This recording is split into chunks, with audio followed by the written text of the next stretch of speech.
Good morning. Happy Friday, the 11th of June. I'm Jessica Ramir, Senior Market Analyst with Bell Direct. Well, the Aussie share market might be getting ready to rumble and possibly hit another record all-time high today, despite the futures only saying the market will lift 1 point. So far this week, it's important to remember the Aussie share market is only nudged up by 0.1%, pretty much sitting on the fence ahead of the Federal Reserve's meeting next week. But today there will be plenty of wind in the market. Sales, all three of the US indices rose overnight. The S&P 500 up 0.5%, popping to a brand new historical record high, while the Nasdaq lifted 0.8% despite the inflationary reading, showing that consumer prices rose far more than expected, surging to a 13-year high. The US Consumer Price Index, or CPI, rose 5% in May, year on year. The biggest price jumps were seen in petrol prices, which rose 56%.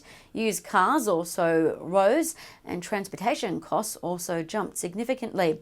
Now, what to watch today for the local Aussie market? Well, 4 factors should be watched, I guess, and could play a role in the market rallying. Firstly, Victoria ended their 7-day lockdown overnight. Welcome news. So food and beverage companies will be in focus as hospitality centres reopen their doors again. Keep an eye on Wesfarmers WES. It rose 0.5% yesterday. Also, it wouldn't hurt to watch Coles COL, which has underperformed this year, but Credit Suisse rated COL as an outperformed stock overnight with a new $18.19 target. This second consideration, Australia and Singapore could be starting a travel bubble.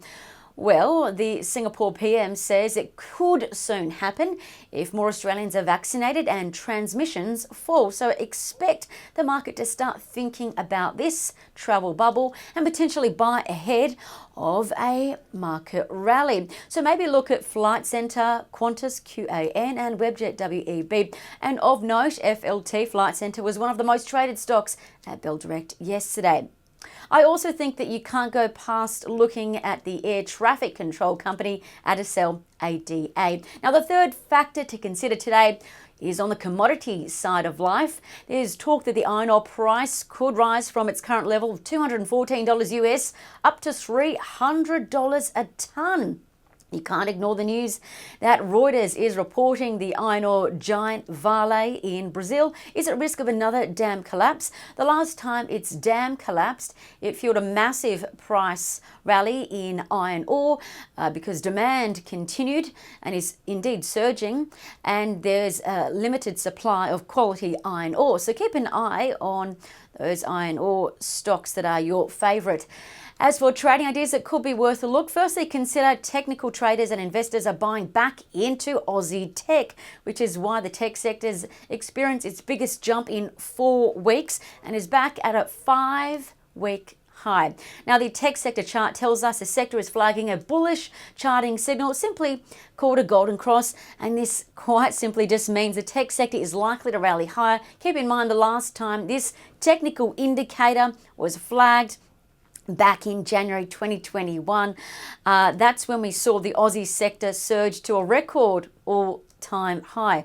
So keep an eye on the Aussie tech sector. We know old school big tech stocks are rallying, almost leaving the buy now, pay later out of the rally. With that in mind, Citi called Zip, Z1P, as a buy with a $10.90 target. Now, Zip's quad pay is experiencing its strongest growth in the US. However, there are risks. Citi notes website visits and app downloads in Australia are below expectations, and transaction volume in the US is also below expectations as well. Lastly, but not least, bullish charting signals have been seen in Adriatic Metals, ADT, Nitro Software, NTO, and shopping centres, Australasia, that's SCP. And that's according to Trading Central. I'm Jessica Ramir with Bell Direct. Have a great day, and I'll see you for the market wrap.